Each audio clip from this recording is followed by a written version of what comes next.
हाल एक खतरनाक વાયરસે દસ્તક દીધી છે। ચીનમાં ખતરનાક વાયરસ HMPV હાહાકાર મચાવ્યા બાદ અન્ય દેશમાં પણ એન્ટ્રી કરી છે અને ભારતમાં પણ HMPV વાયરસના 3 કેસ સામે આવ્યા છે।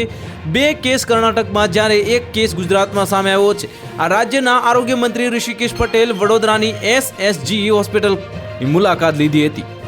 આ દરમિયાન તેમણે HMPV વાયરસ અને રાજ્ય સરકારની તૈયારીઓ તેમજ માસ્ક પહેરવા અંગે વાત કરી હતી। મંત્રી ઋષિકેશ પટેલે કહ્યું કે અમદાવાદમાં આ વાયરસનો કેસ સામે આવ્યો છે।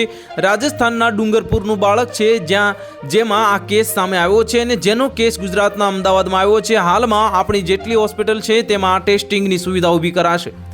કોલ્ડ જેવી તકલીફમાં આ વાયરસ આવે છે અને છેલ્લે સ્ટેજમાં શ્વાસ લેવામાં તકલીફ આવે છે। રાજ્યમાં આરોગ્ય મંત્રી ઋષિકેશ પટેલે કહ્યું છે કે રાજ્ય અને કેન્દ્ર સરકાર સમગ્ર મામલે ચિંતિત છે।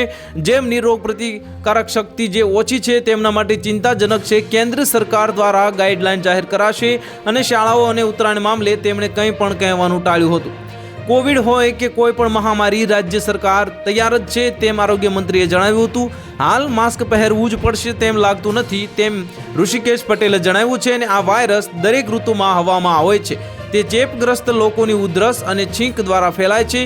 શિયાળામાં તેના વધુ ફેલાવાનો ભય રહે છે। જો કે નિષ્ણાતો કહે છે કે HMPV વાયરસ 1958થી વ્યાપકપણે ફેલાયો હતો। તો હાલ માટે આટલું જ। મળીશું નવી અપડેટ સાથે। જો તમને અમારા વિડીયો પસંદ આવતા હોય તો વિડીયોને લાઇક કરી દેજો, ચેનલને સબસ્ક્રાઇબ કરી બાજુમાં આવેલા બેલ આઇકનને દબાવી દો જેથી તમને આવા સમાચારની અપડેટ મળતી રહે। બ્યુરો રિપોર્ટ, ગુજરાત સમય ન્યૂઝ।